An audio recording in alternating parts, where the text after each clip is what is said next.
It's that time again. Hey, but before we get started, I just wanted to throw in this piece of oxygen-wasting shit yet again. Not only because he is, in my opinion, the poster child in Henderson PD for abuse of power, thug and bully mentality, and tyrant-like mentality, but also because I know so many bootlicking, cop-sucking, blind, ignorant idiots defend his kind, and I'd love to help them out. Next, introducing Officer Oliver, I asked him the same basic questions. He answered. I show his answer.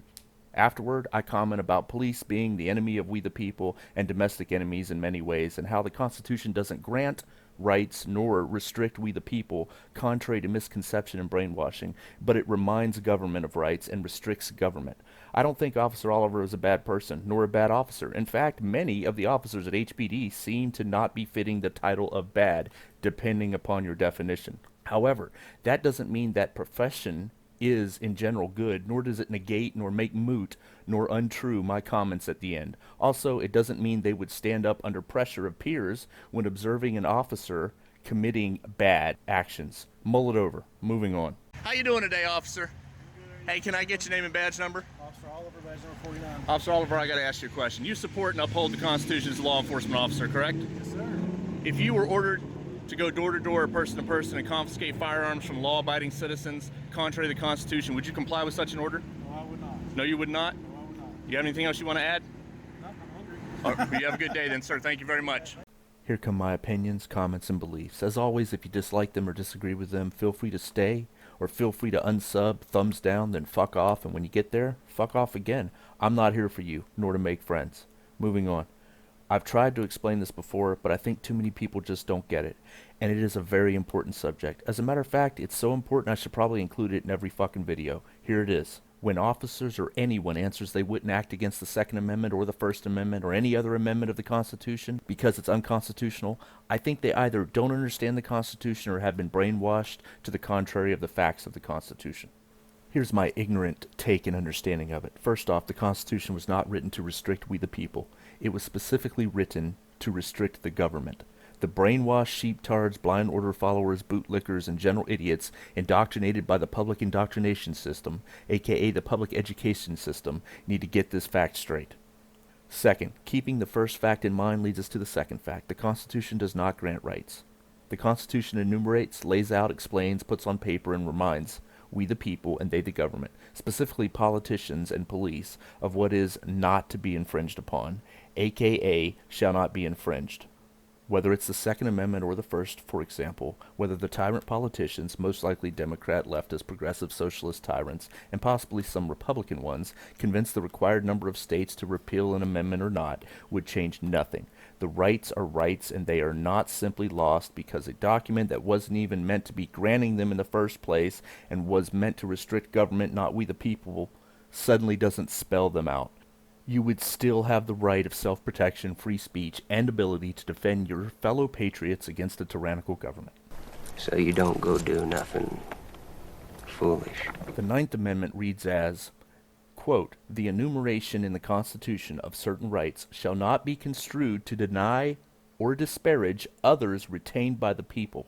From my perspective, and in my ignorant understanding, that means that just because there are specific rights that are mentioned in the Constitution, that does not mean that in general, the general rights of the people that aren't mentioned are null and void, or don't exist. Again, the Constitution is enumerating and reminding of everyone's rights we the people hold, that it wants to emphasize in order to restrict government from infringing upon them, but it specifically wants to ensure we know it is reminding and enumerating, and that just because a right is not listed does not mean we don't hold that right just the same. If suddenly they repealed the First Amendment, freedom of speech, would you believe you truly no longer have the right to freely speak? Or that you no longer have the right of free press? Or that you no longer have the right to speak negatively about your government, or police, or dissent against them? No, the right would still exist, it just wouldn't be reminded of through the Bill of Rights anymore. Consider those questions at your own leisure. At the beginning, I referenced my opinion of the police, specifically the profession in general, not every officer. Well, here it is. They are daily proving themselves the domestic enemy of we the people in this country, with little concern for the lives they ruin, the property they steal, the people they kill, the rights they violate, the money they steal from hardworking people to supply to the state, the disrespect they show, the lack of accountability they have, the lack of understanding they are supposed to be servants of we the people, not our masters.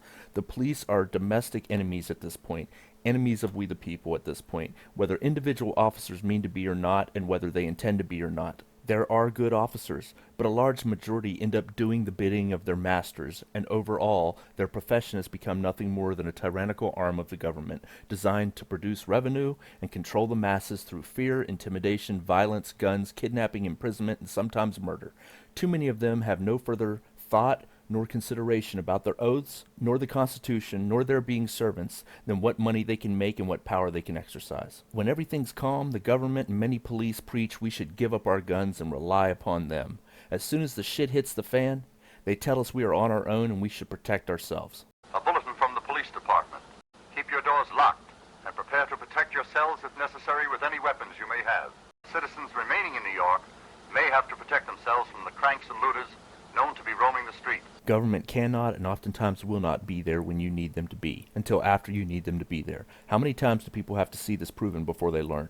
The more they see us and treat us as the enemy, and the more their blue line becomes the thick blue line, the more we respond as the enemy, and the more they find themselves the targets of those who see them as they themselves have made themselves.